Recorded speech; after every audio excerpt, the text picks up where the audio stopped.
Hello and welcome back to On to the Next Thing. I'm Michael, your ever knowledgeable host, and this is part 2 of the For the Boys mini-series, where I discuss topics related to men's physical, mental, emotional, and possibly spiritual health. Uh, we can start it off any way. I could go right into those topics, but I have some obligations to myself and to the people. So start out, we're gonna go right into bird news. Okay, got to start out with the birds so you can soar. Okay, first story. We actually have a double bird news. I kind of missed the story. There was like some Fox News guy who got attacked by a bird on camera in the middle of like a churchyard or something, or like a campus maybe. I don't know. It was something like that, but I missed it. That's not very concurrent chronologically. Whatever. Yeah, but I got some more current bird stories here. So first one is once extinct bird species lays first wild eggs in 40 years. This is from Khan 2, which is a Hawaiian news station. So this is news coming out of Hawaii and the I guess the mid Pacific. So basically this endangered bird, it's called the Sihek bird, and it's an endangered animal that was recently returned into the wild, and they've been observed laying eggs in their new home in the Palmyra Atoll, which is an island of the Pacific. So I guess that they were like, at a certain point, this bird species was so endangered that they had to kind of put them in a conservation breeding program, and so basically they were. Right. I definitely should have read this before. Okay. So basically these birds, they were for the most part eliminated in the wild throughout the South Pacific through endangered species because of invasive species and habitat loss. The last wild one was seen in 1988, and then there's 29 Shiek. I guess they're called Shiek. Yeah, Shiek birds, and they were, under human care in Guam.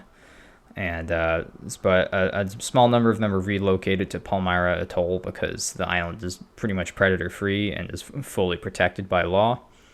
And so, luckily they were able to, I guess they're maybe able to reproduce on the island and hopefully can start a stable population. So that's a good positive bird story to start it out. I have another one which is a little bit stranger, but still mostly positive. It's headlines from the New York Post, my personal favorite source for very real news that's said in a very blunt way.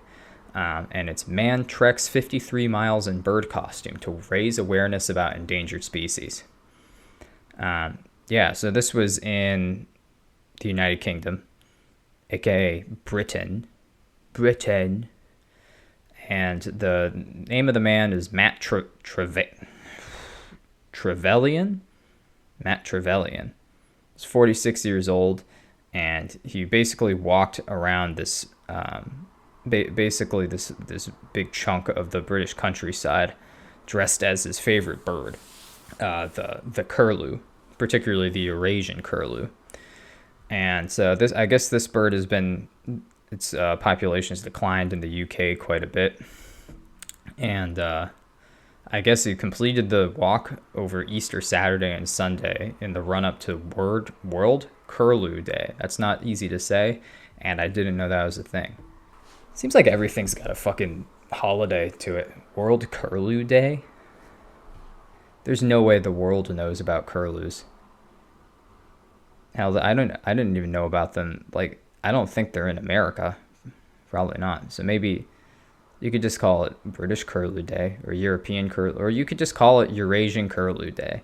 But the world definitely doesn't care about the curlews. But I digress. Oh, it actually says something about World Curlew Day. So it was created in 2017 by Mary Colwell to raise awareness of the declining numbers of curlews and the troubles they face due to habitat loss, land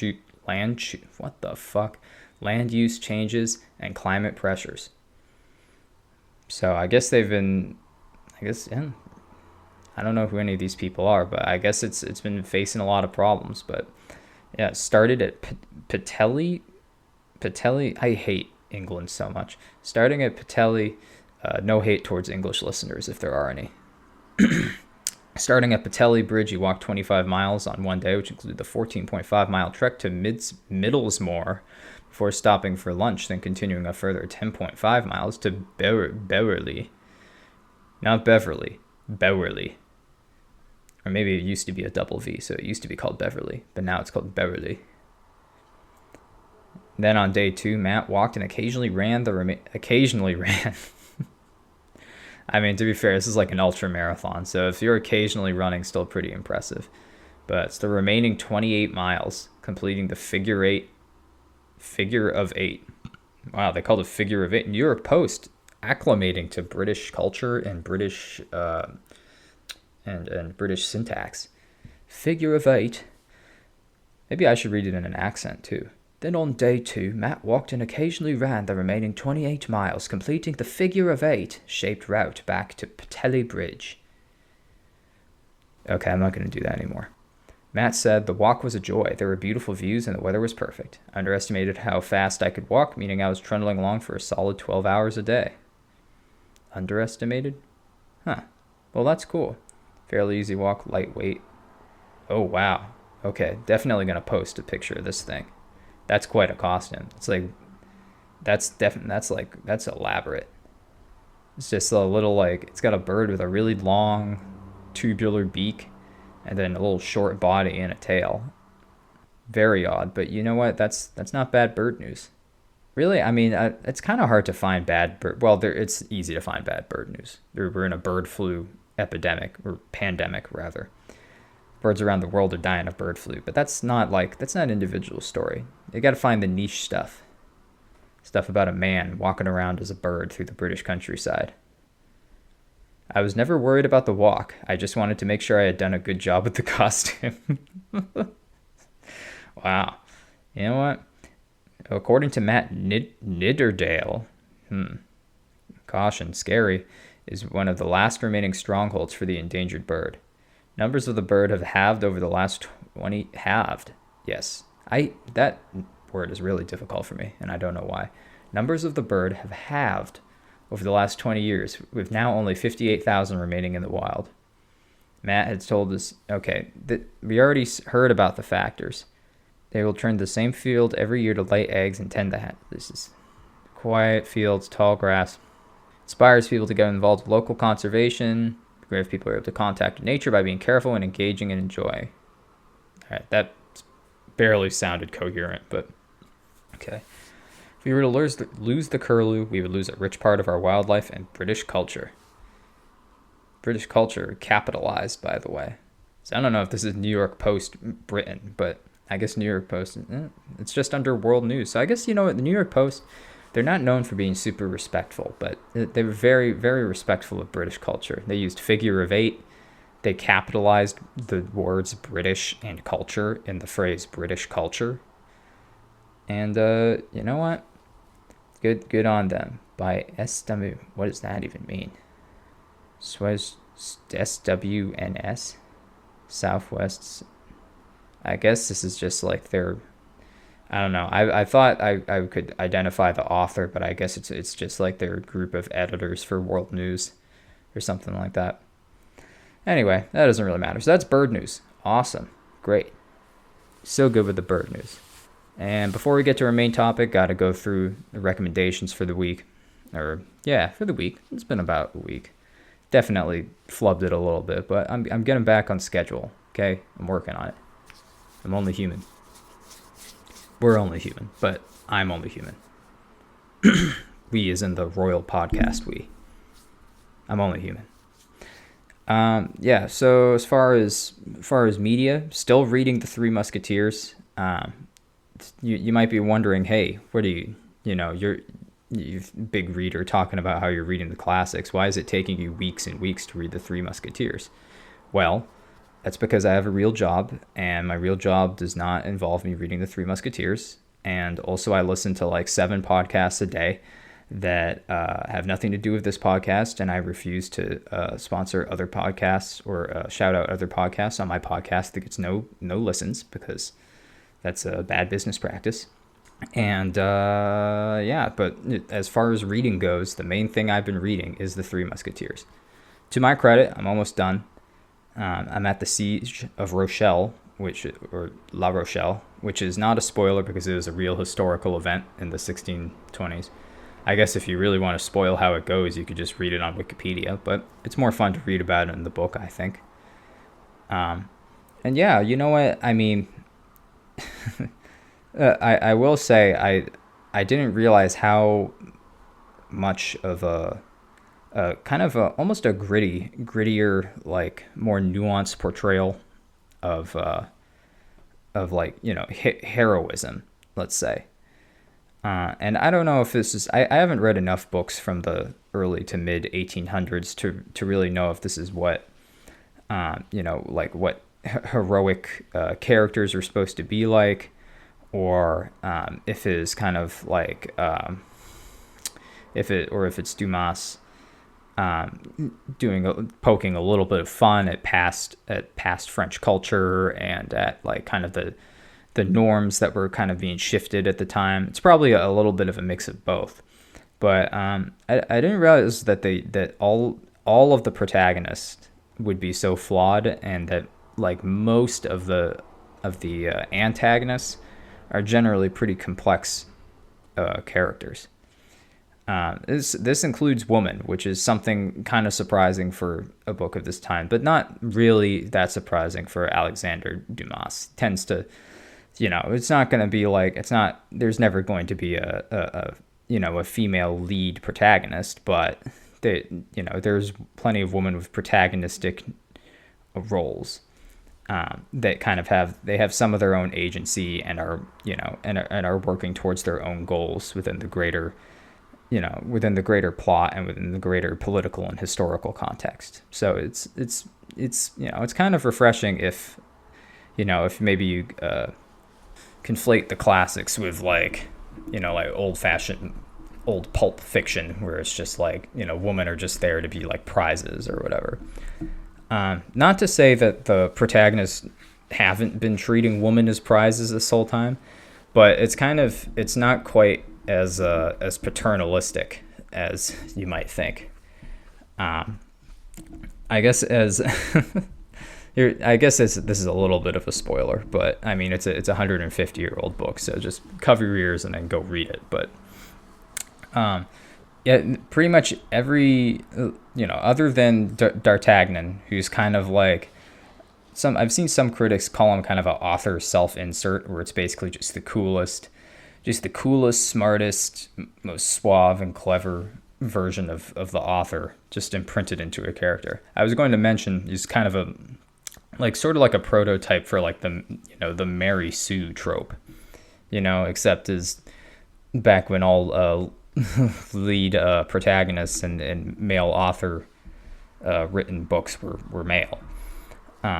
But yeah, kind of like sort of like what would be if there was a woman protagonist in today's literature doing the things and you know, having the level of mastery over all domains of life that D'Artagnan has, would definitely be called a Mary Sue. But so D'Artagnan doesn't have this trait, but the Three Musketeers and also a lot of other characters are often kind of like basically like leeching off of the success, or at least the marital success of different female characters in the book, or at least one of them is at all times. Like that's like one of his vices, that he's kind of like one of them tries to live large, but doesn't really have any income of his own, because he's kind of like a low level noble instead of a noble with actual lands and income. And that's sort of the vibe that you get for all of them, that they're all like some sort of nobility, but due to either kind of inherent flaws or you know, or just hot-temperedness and making a poor decision, they end up they lose a lot of the not necessarily the privilege, because they're still nobility and they're still treated as such, and they basically get to act like freaking superheroes, just running around France, just kind of mostly just doing whatever they want and killing whoever without it being a crime, as long as they were able to call someone out for a duel before they stabbed them, you know.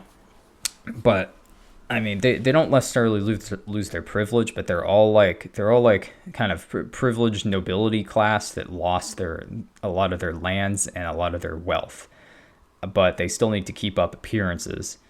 And so, especially with one of them, he basically just is, another spoiler, is just kind of like conning this, conning this older woman who loves him out of her husband's money, and basically just uses that to pump up his lavish lifestyle.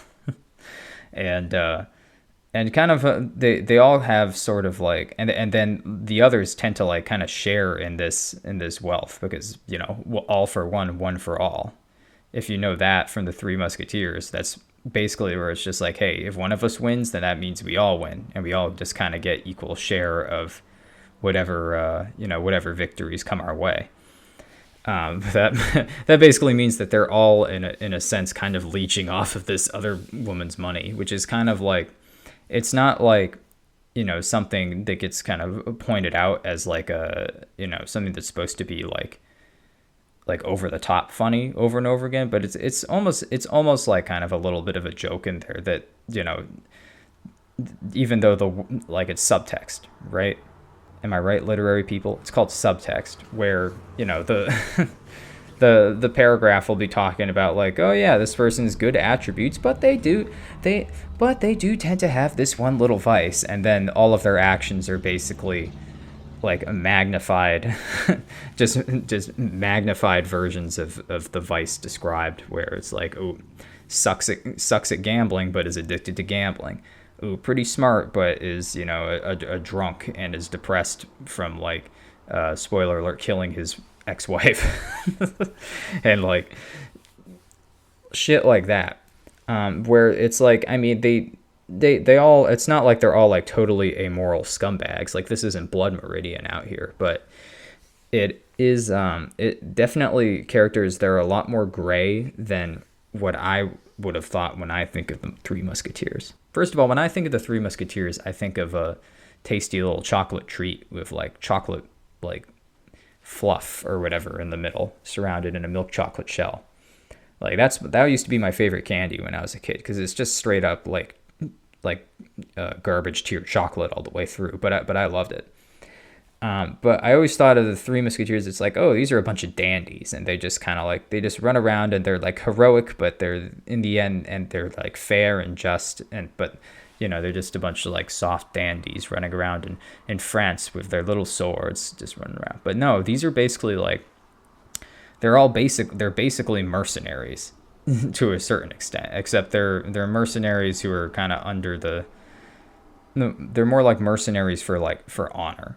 So in order to acquire like the most honor towards their names, and to like kind of make up for the honor that they lost by losing all of their money and lands and titles, they basically just try and find the most like you know, the most heroic cause, whatever that may mean to them, and then just try and go with that, and then, you know, basically live off the land and off other people on the way while they go and fight battles and duel people and run little secret missions for the major political power players in the story. And yeah, they're basically, they're like mercenaries, except they say that they don't care about money because they're nobility, but they really do care about money because they're almost always broke. And it's kind of like, it really is like a running joke in the book that, you know, even though they have this outward like grandeur and style, and they have to have all of the best equipment and who has the best horse and the best swords and all the best weapons and things like that, and clothing. But like for a majority of the book, they are all very much broke. And D'Artagnan's whole, you know, I mean, part of it, like his motivation is stated in the beginning of the story, is like, oh, you know, I'm a son of like a minor nobility. I need to go out and make a name for myself. but also it's like, you gotta the book constantly goes over how much money they have left, and how much, in the beginning D'Artagnan squanders a lot of his money, and the whole story has this undercurrent of them all being basically impoverished by their own poor financial decisions. And so when and when you read it with that subtext, that adds more to the book than it just being some sort of like swashbuckling adventure, where it's just like heroes versus the evil villains of the world, where it's like, no, these guys have their problems.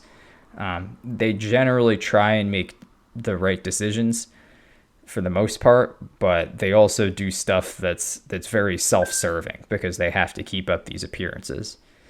And overall, rather than it being like, it's because it's not really a fantasy. It's supposed to be, it's like an exaggerated historical piece. And from what I've seen, Dumas definitely has a borderline obsession with history, and really just trying to make the history come to life, and exaggerating some things, while in other cases keeping the history about as real as it can get, at least as far as the characters go. So yeah, once again, I said this in the last episode, but it's a fun, relatively fast-paced read, and if you have a love for history, particularly kind of like early to mid-Renaissance history in France, the wars of religion, and that sort of period of time where there was a lot of kind of intrigue and political power struggles and things like that, then you're gonna love it. Like, that's kind of an extra. It's extra cream on the hot chocolate of the of the adventure story. That was a really clunky way of describing it, but obviously I recommend the book, and I'm probably going to finish it soon and be on to something else by the next episode. But who knows? Wow, that was a long time talking about Three Musketeers. It's a good book. It's had a lot of impact on me. But I guess also another thing I've been watching is started watching Black Mirror again the other day. This new season has a sequel episode to the McAllister episode. I don't remember if it's called USS McAllister or if it's just called the McAllister. But it's a hello. Sorry to interrupt. Can you edit this out? Yeah. Yeah.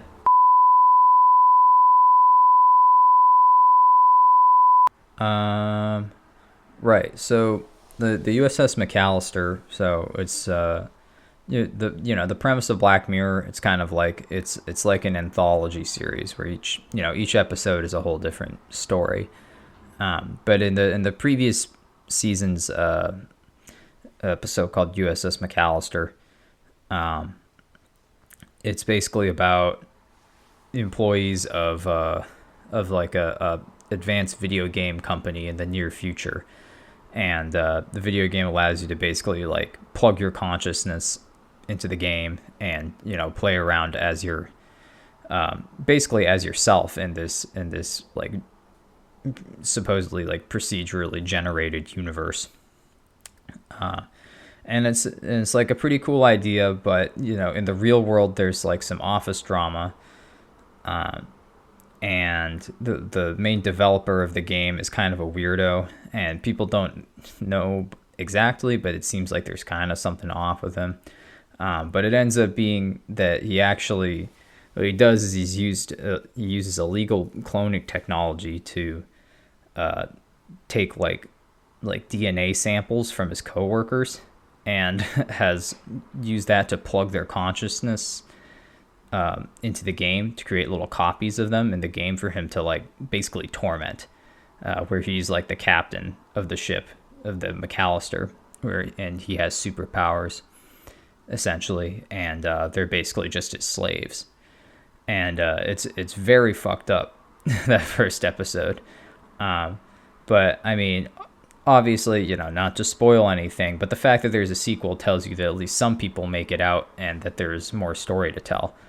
But yeah, I mean, once again, I don't want to spoil this very much. I do recommend at least those episodes of Black Mirror. For me, Black Mirror is kind of hit or miss because at this point in this age that we're in, I kind of don't really care as much about like technological dystopia anymore because we're basically like we're already there, and rather than it, I mean, it could be used for worse stuff, but like it's already just kind of a thing to just make your money and steal your information.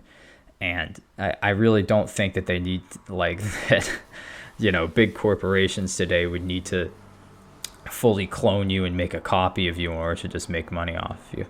Maybe in the future, maybe they can offer something so good where it's like, oh yeah, and you give us a sample of your DNA, and we can, because of that, we can just like make copies of you and run experiments on them, do crazy shit like that.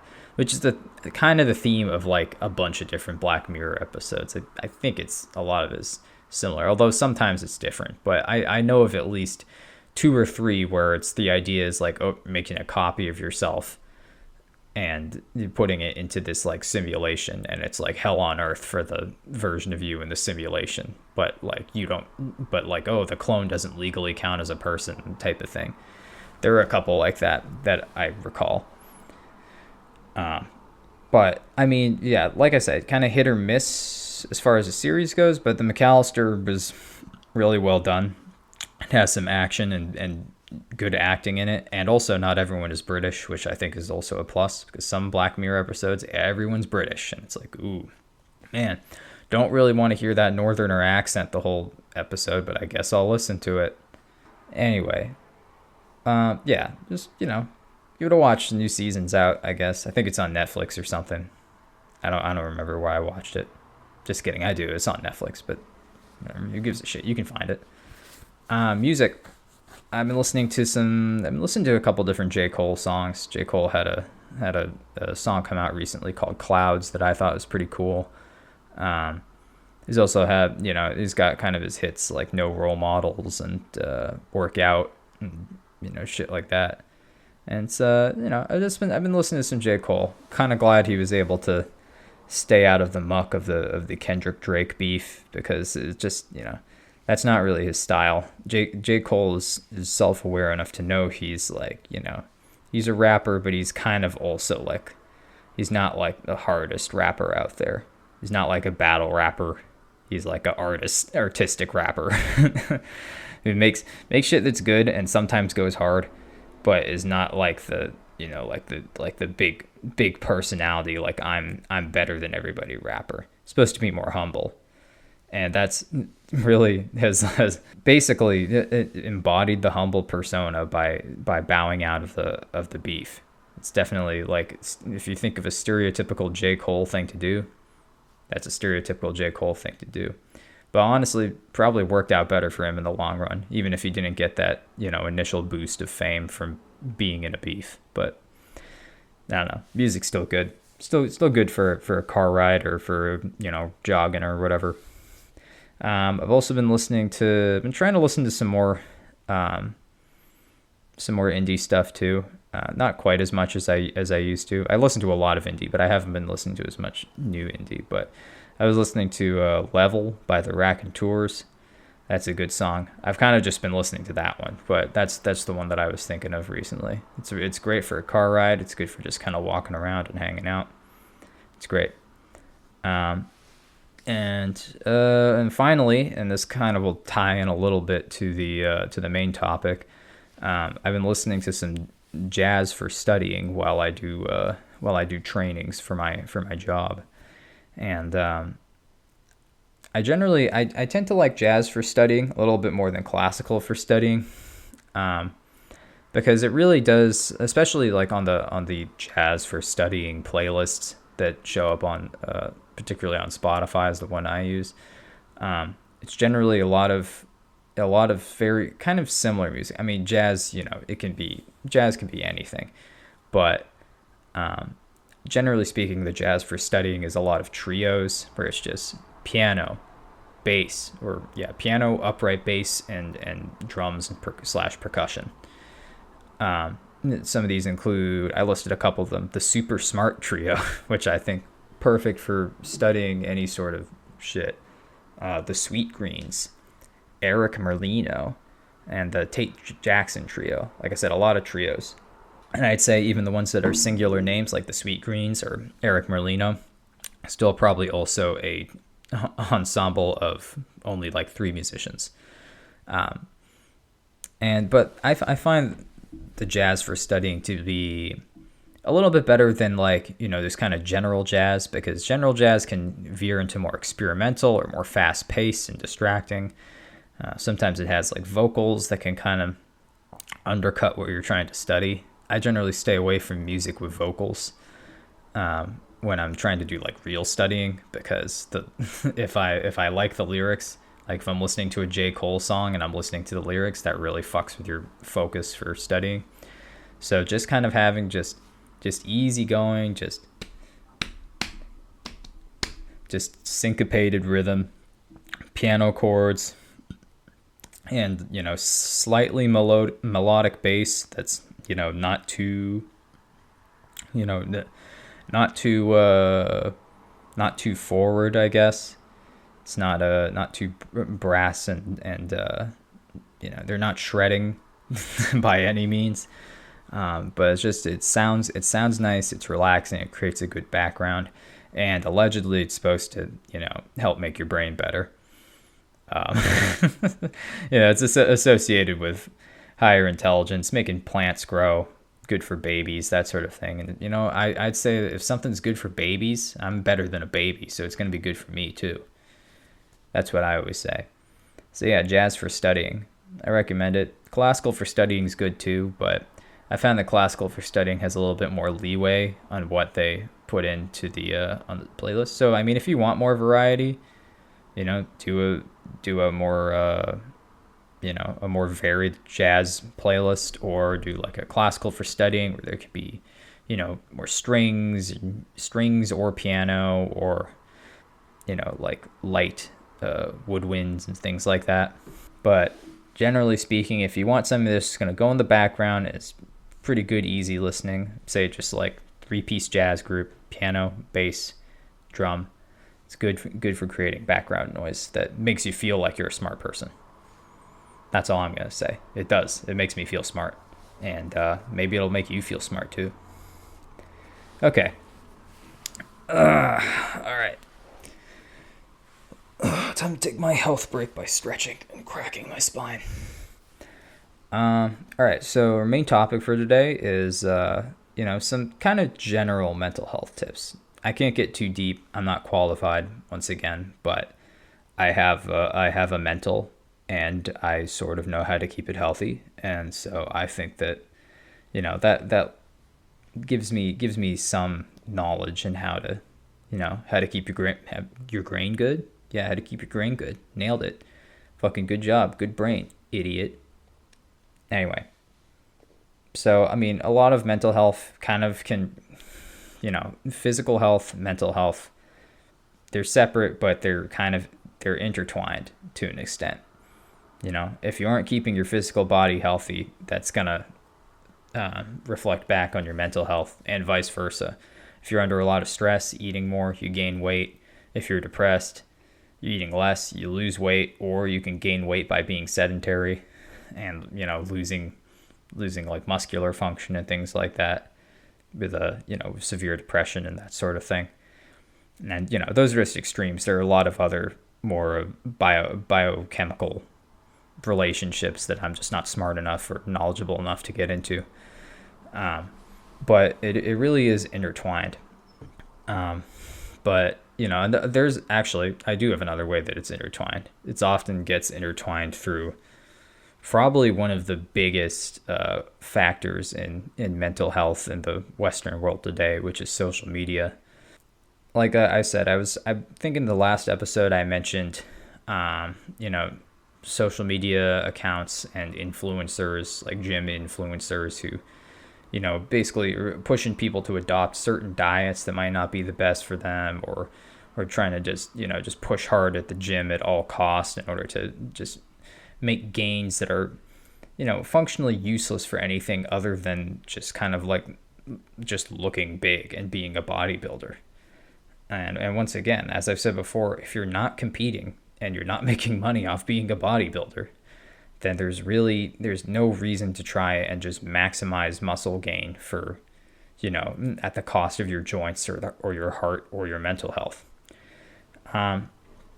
But I mean, I know this actually this extends. This isn't just for this really isn't just for the boys. It's for everybody. But social media sucks to an extent, and it can really harm your mental health, because it's a feedback loop. Like, you've probably heard any boomer anywhere say this. Social media is a feedback loop. If you engage with stuff, like the algorithm will feed that back into your your Explore feed or your list or your recommended. So it doesn't matter if you gave an engagement because you were like appalled, or because you were getting into like just like sending angry comments to someone, or if because you actually enjoyed the content. Like, it's just going to try and feed that shit back in.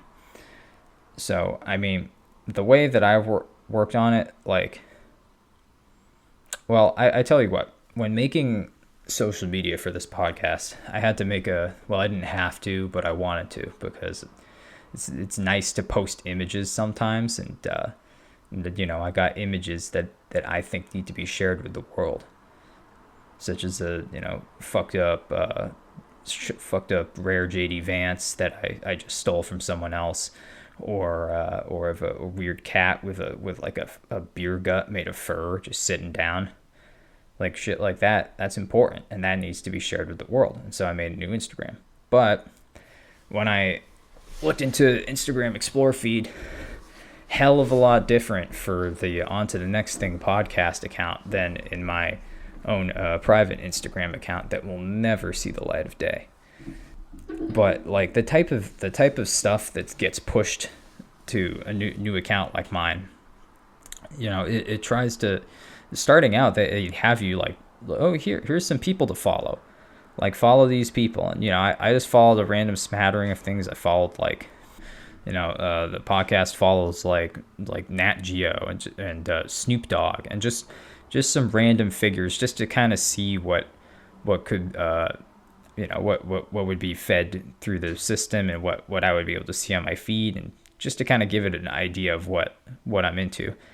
And but then when you go into something like the explore or like the search function, whatever the fuck it's called on Instagram, just an ocean of just like woman fitness, like thirst traps, stuff that looks like thirst traps, or something that looks like someone making like a pastry that looks like a butt or like a pelvis or something. And then, you look at it and it zooms out, and it's, oh, this is just my fucking like chocolate bundt cake with a weird like stripe of caramel down the middle. And it's like, wow, that was like surprisingly gross. But like, I don't know why you'd make that, other than, once again, just to drive engagement. But like, mixed in with that is just endless, just AI garbage of just like, ooh, like, here's like a AI toddler version of Trump fighting an AI version of toddler Ukrainian President Zelensky. And it's like, who the fuck wants to see that? I mean, obviously some people maybe want to see that, but it also could just be bots just sharing that for the sake of trying to scam some real person into actually watching that shit.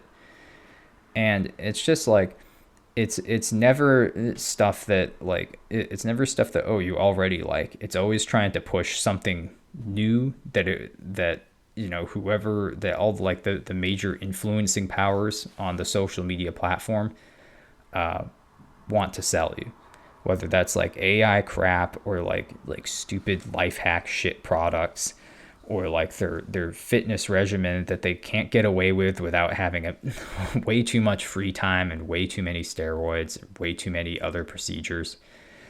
And it's just shit that's not healthy, and is just trying to make you just buy and like view more content at all costs. And it's just not good. Like, on my own private Instagram, it took me a long time to curate the run of the mill fucked up shit that I like to see on my social media, rather than the way like the much more bizarre, surreal, fucked up shit that comes up for a new account. God help any new accounts that try and join Instagram or X or anything like that, where it's all about free expression, which really means it's people free to use farms to create this slop that floods your feed and your recommendations, and to the point where you can't help but engage with it, which of course just sends you more.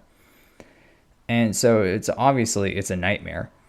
But what I did with my own private account, luckily I started out before all the really bad AI content and grifter shit was getting pushed on Instagram. But there are ways that you can prune your social media. I call it pruning, because it's like, you don't want the weeds to go out of control.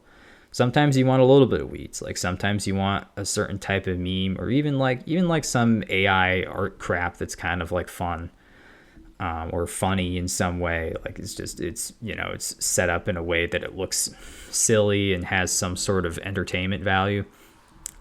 Like maybe you want a little bit of that, but like always know that sometimes you will just need to cull your feed by just hitting not interested, not interested, not interested, just not engaging on anything. I recommend just not engaging in comments. I mean, I know that's been a stupid internet rule since the beginning of time, like never look at the comments. But now it's extra true, because now like half of the people, like some people are just regular people, just want to make a comment, right? Other people, at least this is my own little personal theory, other people are just paid commenters, like paid astroturfers. I believe it's called astroturfing, where it's just like, just like fake or like externally funded opinions flooding a comment section or a forum or whatever. And so like, yeah, some real people, some paid astroturfers, but then just bots. And the bots don't even have to be like, some are more clever than others. Like the really unclever ones are just like a doctored like stock footage of like some like Brazilian model or whatever just saying some gibberish, and it comes just like, wow, I just want to have fun, and it'll just be something completely unrelated to the post, right? There's like less clever ones like that, but it's creepy to think about that there's probably more clever ones that you've interacted with before that you thought was a person that you were having an argument with, but it was really just just a bot or some other like artificial process that just spews out responses to like vaguely related responses to stimuli. And that's something that honestly freaks me out and is motivating me to try and get away from social media altogether. But until I can do that, or until people can do that in general, you gotta try and have the ability to refrain a little bit, try and just show what you're not interested in, because even though that sends some data, the only data that sends them is negative data. It sends them like, ooh, not this, that you have to try again, and they will try again, but eventually, if you reject enough stuff, either their algorithms failed and you need to move on, or they'll start sending you different things. And sometimes different things are better, sometimes they're worse. And but that's something that it's something that gives you a little bit more control than just mindlessly scrolling. And I know I'm talking about Instagram like I'm some like freaking Gen Xer or like a baby who still uses Instagram. I know people in my generation tended to use Instagram when they were younger, and now mostly no one uses it for anything other than like, oh, here's a photo with my family, so like my parents who have a connected like Meta account can see my major life events. And so it's gone from kind of like briefly it was like an everything posting where it's like, yeah, here's how I feel about my body, and here's like something for more of my personality and my art. But now it's more just like, I'm either selling something or this is for photos for my family, and that's it. But I'm, like I said, maybe not everyone's using Instagram, especially not younger people, but like TikTok has some similar functions, I know, where you can You can, and honestly, I've heard that it works better on TikTok and like other apps than like any shit related to Meta. Meta is just such a giant bloated octopus machine at this point. It's like it's a nightmare to use, whether you're on Facebook or Instagram or the metaverse, which I assume is literally just like a wasteland, just flat 3D plane at this point, just grid system.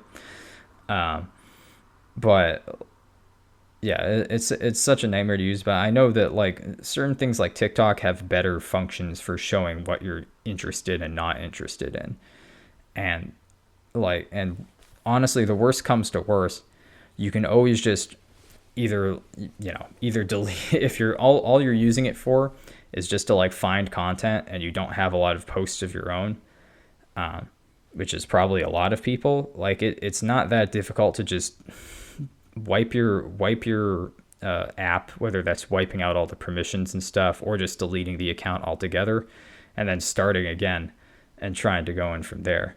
I know people who have done it. I know people who have, well, deleted the app, sure, but you can just reinstall that, but fully wiped their account just so they could get like a fresh start with the algorithm, so they aren't getting so much like psychic damage garbage, or whether it's like AI or stuff that's like designed to make you feel bad about your body or whatever.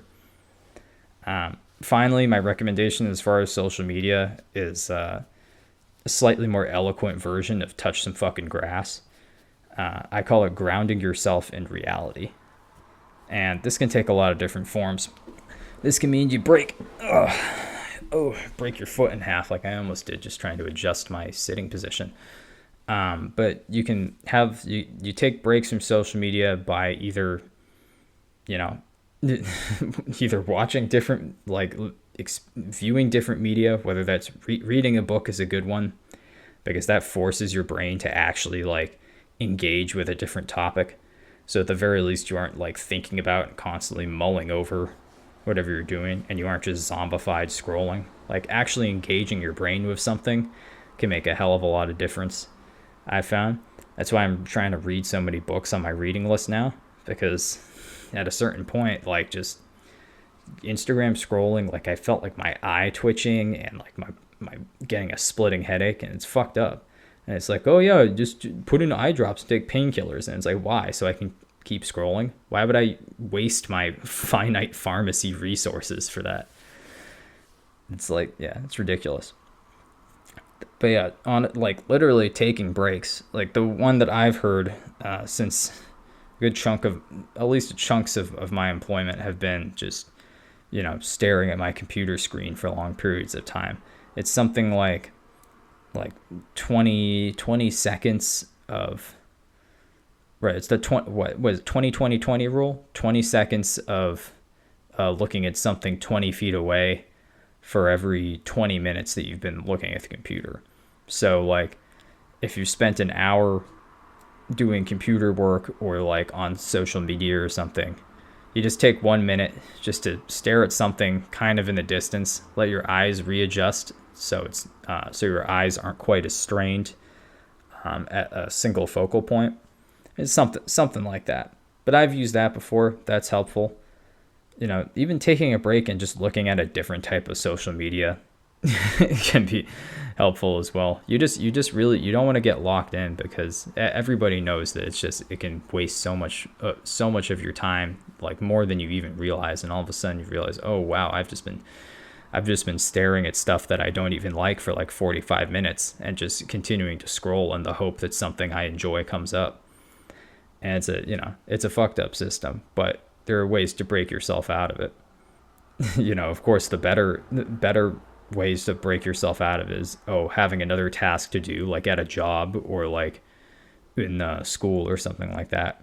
Or even better, having hobbies outside of the internet, whether that's music or sports or, just general exercise, bird watching, painting, anything. Having hobbies, extremely important. And this leads into the next section, making your brain better in general. So as far as making my brain better, obviously I've already mentioned I've been trying to read some more classics. This year I've been reading The Three Musketeers. Last year I read two classics that I read were Jane Eyre and Don Quixote. Don Quixote is a beast of a book. Is a fucking not even a slog, because kind of like The Three Musketeers, it's paced relatively well, but there's a good bit of action and some humor along the way. But unlike The Three Musketeers, it does have chunks where it's literally just characters having kind of debates with each other about theology and basically just arguing over whether like chivalry is still a relevant still a relevant cultural ideal. And of course the point of that book, which is written about 100 years after the end of the consensus medieval era, is that chivalric values don't really have a lot of value in modern life. Although, if depending on your interpretation of that book, it's like some parts of chivalry are still, are still pleasant and at least have like a modicum of searching for justice, But that's all kind of in the subtext. Like you have to kind of make your own read of it, and of course it's translated from like intermediary between medieval and modern Spanish. So, not always the easiest to tell the author's meaning when the translation is a little bit, little bit suspect. But yeah, that book is massive. Jane Eyre, also good. Books like Jane Eyre, not girl books, okay? They're kind of for everybody, because listen, okay, maybe not everybody's into drama, but if you can muster up enough like empathy and have enough reading ability to determine character motivations through actions and through dialogue and things like that, then Jane Eyre is honestly, once again, I have this in a bullet point. There's like classics are boring in quotes, but there are reasons why they're still around. It's usually the most exemplary writing and expression of its time. Jane Eyre is one case. Don Quixote's an even older case. But they really, they definitely keep your mind sharp, because more often than not, when the writers are good enough to stand the test of time of hundreds of years, there's usually at least you need a little bit of intellectual depth. You need to read stuff carefully. Otherwise it just looks like a wall of text and you can miss things and have no idea what's going on. It's a good exercise for focus and for memorization to an extent. You have to kind of remember what's going on. You can't just skim read stuff, because then things start to not make any sense. That was apparent in Jane Eyre, and it was definitely apparent in Don Quixote, because that thing was like 1,200 pages. Like both books of Don Quixote, holy shit. Once again, still recommended, but holy shit, there's probably easier ones, like Jane Eyre. But yeah, like classics, they're good for a reason. They give you, since they're older and they're kind of foundational, they honestly can help you read other more modern literature easier, because a lot of modern literature has allusions to the classics, so you'll understand references better. I love understanding references. It's one of my favorite things to do. So if you like references, like the classics are where a lot of them originally come from, whether it's Shakespeare or whether it's Charlotte Bronte or one of her other emaciated sisters, or Herman Melville, or whatever. Like the references come from the classics. And additionally, they use big words, because these are like mature authors who are the best of their time. And so if you want to learn some new words, read the classics. If you want to learn some old words, like archaic words, that maybe aren't the most useful in modern conversation, but are kind of cool to learn about anyway, and can give you give you a better understanding of history, read the classics. It's good for your brain. It brings you more knowledge, and whether that knowledge is useful or not, it's kind of up to you and like what you're doing with your life otherwise. But either way, it builds your knowledge, and it and they definitely have, it helps increase my reading skill level even as an adult. Another part of making your brain better, just trying to learn new things in general. Once again, these are I'm not gonna give you like life hacks or anything. These are just like really general things that have helped me, and I think can really help a lot of people, regardless of like, how much money you make or how much time you have on your hands. I mean, obviously books are time consuming, but you don't have to read a book all in one go. You can read it in bits and pieces. You can leave little bookmarks. You can shred pieces of tissues and put them in, so you can like, find stuff that you want to remember, and you can find it later. Like doing stuff like reading and like, listening to certain types of music. Like it's not stuff that's really limited by a lot in life, other than I guess your ability to see and hear. So like, I'm sorry for that 0.5% of people who can't do either, but like, this is all general stuff is what I'm trying to say. All right. I'm not going to get into, all right, whatever. I'm sounding like an idiot right now. The point is, other general idea, try and learn new things all the time, not just like facts, because facts you can get from anywhere. Facts can just be like an out of context sentence about like, oh, this man did this in 1957. And then you can go and you can take that fact as is. But you might, like, the thing is that you might not have even learned anything. Like, I don't know. I've had several points where it's like I've seen something on Reddit or Instagram or something that's like a really kind of abridged and like semi-factual piece of information from history. And then what I've always done whenever I see something like that, or even whenever I see like memes that reference something, once again, references, allusion. It's a literary term. It means to reference something from the past or from other literature. And memes do this all the time, even if you don't always know it. So a lot of things I've learned, I'll just see something referenced in a meme. Instead of taking it at face value in the meme, like, you can do a little research if you want to know more, if you find it interesting. If you're getting the type of meme content where you're getting like historical or literary references, at that point, it's okay to just tell yourself, okay, I'm a nerd, I'm going to go research this. Because it can, like, you can find interesting shit even through just like this type of slop content that I was talking about in social media. If you are able to kind of like wrangle your feed correctly. And from there, it's like, yeah, you don't necessarily just take things at face value. Do research, read books.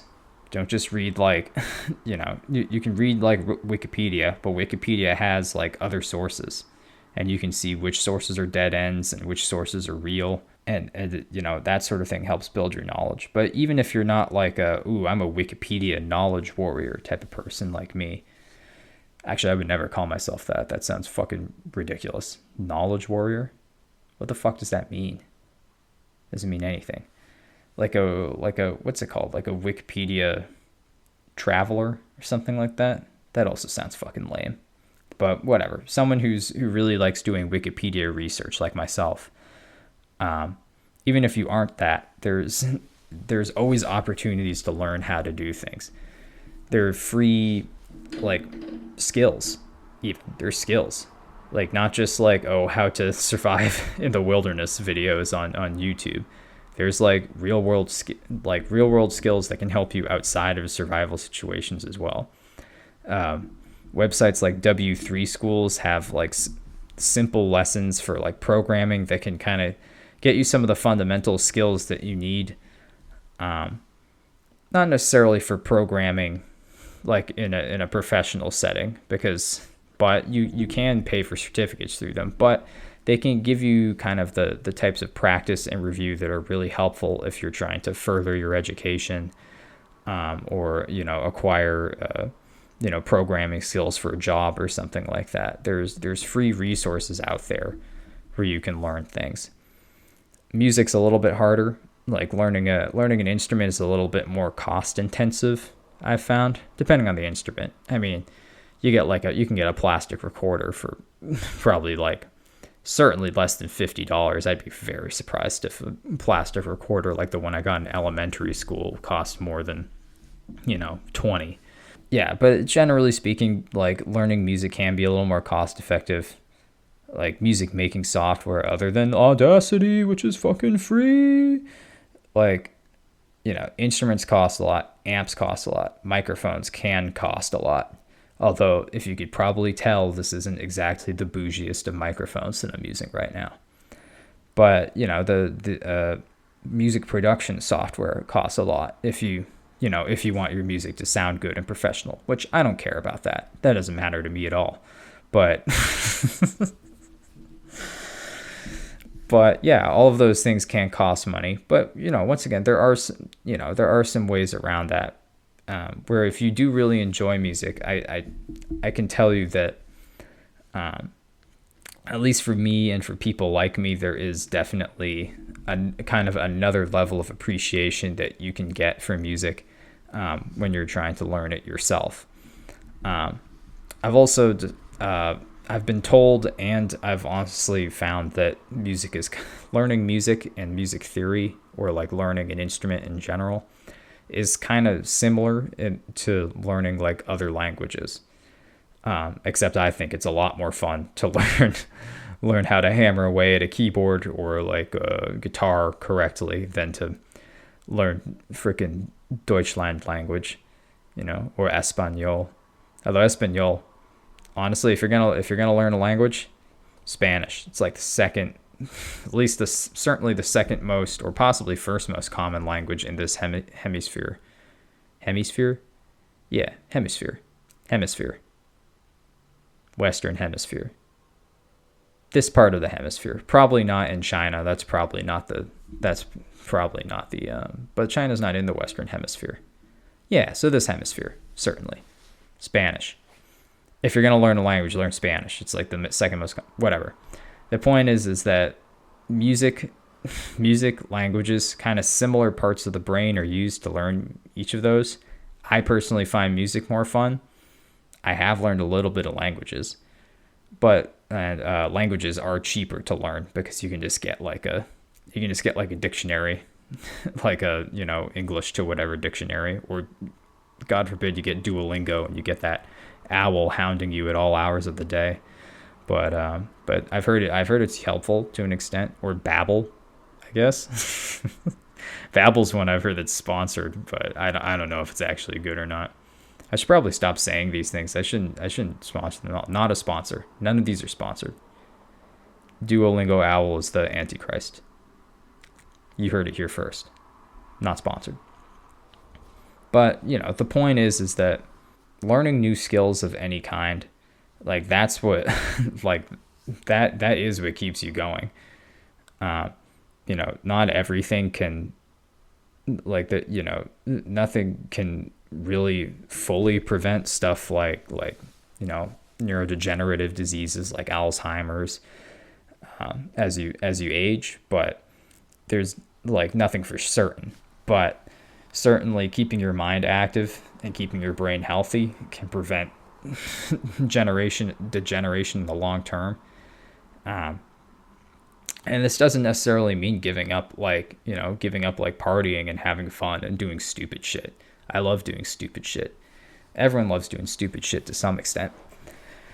But if you can at least keep like a kernel of just a little kernel of motivation to keep learning one new thing, like one little portion of a new skill, one little piece of like actual knowledge, conversation starters, anything, like each day, it can really help you in the long run. And it also just, and once again, it breaks up the endless social media and corporate advertisement bombardment that we're hit with directly in the brainstem every day through social media and the internet and mainstream media and everything else. So, yeah. What else we got? Right. So the other, final aspect I wanted to talk about of, maintaining your mental health and making sure you don't go psychotic in a psycho world. Talking with and communicating with other people about your problems, whether this is to professionals or in certain social settings. And there is definitely some nuance to that because, as much of a fucking dumbass social media phrase as this is, trauma dumping is real in the sense where people can get uncomfortable if if you talk too much about problems of your own.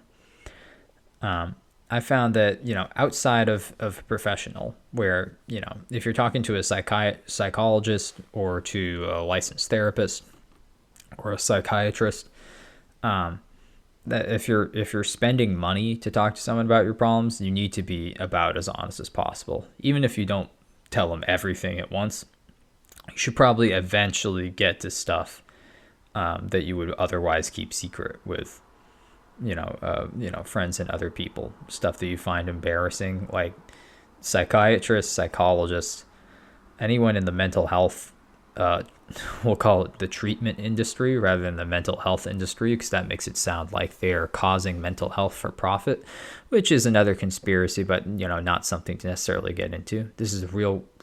This is the grounded version of this podcast. But like those professionals, they've heard and seen all the shit. Like case studies in psychology classes, like the case studies they use are from like the worst cases already. Like, murderers, people with severe mental illness, with severe disabilities. So generally speaking, whatever you thought in your brain because you watched too much like true crime or social media has you mentally backed into a corner, or because you underwent actual severe trauma in your past, like you can't really think about that as embarrassing because professionals have heard it. Like regular people have heard of all sorts of stuff. There's like regular people that I know that are interested in psychology and in mental illness and the ways that it manifests. And so there's people who know about this stuff, but more likely than not, those people are also therapists, licensed professionals, things like that. So they've seen it all, heard it all, or at least heard enough where most likely anything that you say is not going to be something that's going to make them go, you're not going to get a gasp out of these people. You're probably not even going to get an eyebrow raise. Like, especially if it's someone who's like been in the field for a while. Like those, like the professionals are the people where you should tell them like everything, or, at least everything that's relevant, right? Everything that's relevant. And if they think that maybe you're holding something back that, is indirectly relevant, then, let them do that. Let them do the work. You're paying them to extract things out of you. But still be honest. Don't intentionally try to hide things that are relevant to your problems. Not with a professional that you're paying anyway. With friends and loved ones, it's a little different. Obviously, that's more context dependent. Good rule of thumb I figured out is that you use your little part of your brain that does the empathy, where if someone kind of opens up about an issue they're having, you don't want to sound like you're trying to one up them, but you can say, if you have been having similar problems, you can say, I can relate. I have this, and I've been dealing with this. And, conversations like that, people love to bond over, well, not love to, but people often can bond over traumatic events, and especially over shared experiences. And, those types of conversations can open up kind of more meaningful conversations about your well-being, even if it really is just to vent. But that's the thing, you can vent with your friends for free. And so if you're paying a professional, that's when you need to like kind of that's when you do the real work with them. But like literally just talking with friends, acquaintances, even like I've never used this. And because this is a relatively serious episode, I'm not going to make fun of the people who do use this. But even just like confessional forums online, things like that, or even confessions in the real world. God forbid you go to a church. Okay, but confessionals in your religion, or just anonymous places online where you can talk about things. And some people, and the thing about online is that sometimes you're going to get bad reactions from people who are just like trying to be mean, or being predatory in some way, and that's kind of the risk that you take with that. But as a last resort, like shouting into the void, especially a void that can listen, like the internet and the people on it, can be better than nothing. But my thought process is that friends are better than acquaintances are better than the internet.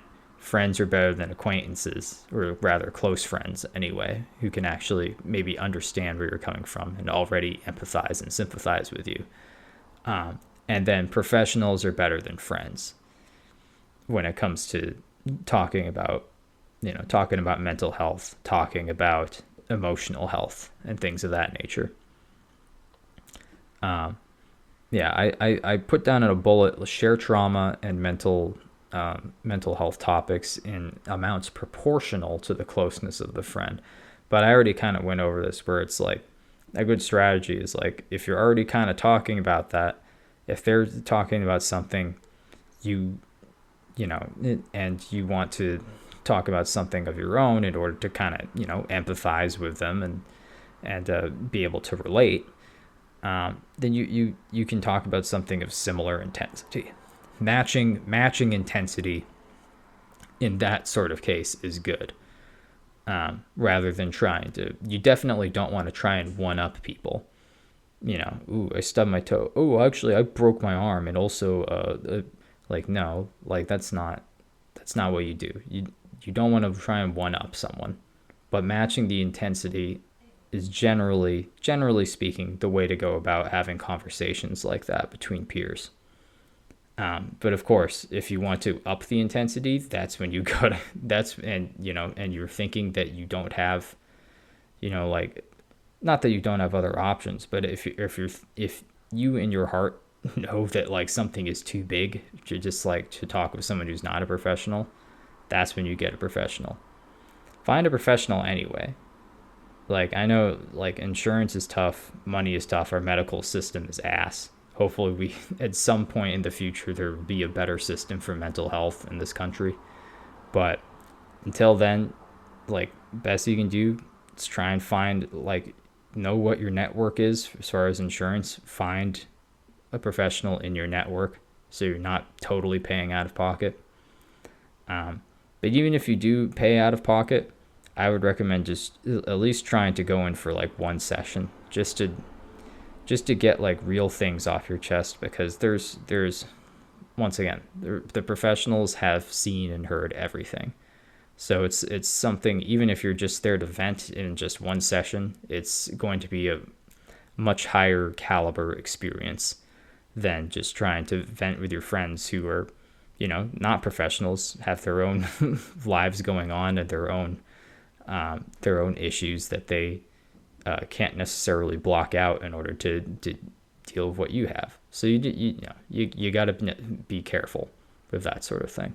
And yeah, honestly, you know what? That's a pretty good place to wrap up, I think. This has been another semi-serious episode. Probably going to have one more sort of serious one. I think there's going to be a part 3 of For the Boys. even though this is honestly, this is a pretty gender neutral. This is definitely kind of a gender neutral episode, but I know that in general, and I know this because I lived this, but it's definitely harder for for men to talk about mental health issues, talk about their emotions, and that sort of thing. But I think probably the best thing I can say in regards to that is that even if you're a guy and you feel like you're bottling stuff up, like, you need to know that there's probably more depth even with other male friends than you would think. Like, there's no one who's just, even if you're like, oh, everyone should have a stoic mindset where I take life as it comes, and you don't need to necessarily feel anything, even though that's not entirely what stoicism is. But like, even if you think that maybe all of your friends are like that, like, there's definitely more depth than you think, especially in a world and a time where a lot of people are experiencing trauma in a lot of different ways, whether that's emotional, physical, medical, psychological, financial, whatever. Like, lots of people are going through things, and so I think that as opposed to like, oh, everyone should, like, really, we should not be shutting ourselves off and isolating ourselves from other people in times when everyone's feeling stress. Like, stress becomes much easier, even if it's like personalized issues. It can be much easier if things are sharing the load, being able to interact with people and understand that that other people are human and that they have other things going on. And I've found that having that kind of understanding can be more helpful and more therapeutic than I ever would have imagined. So yeah, sometimes you do have to open up a little bit, even if it's just a little bit, even if it's just about something superficial. Saying what's on your mind is important. All right, maybe a little bit of gibberish at the end there, but I think that has been a fruitful episode of On to the Next Thing. I've been your host, Michael. I'm going to be back in the studio very soon. Won't be fucking around anymore. Gonna have one more topical episode for the fellas, and then we're gonna be going back to our regularly scheduled regularly scheduled randomness. That sounds like shit, right? I don't know what to call it yet, but there's going to be more show, all right? And you're going to listen to more show. You will. I promise. All right, signing off. Goodbye.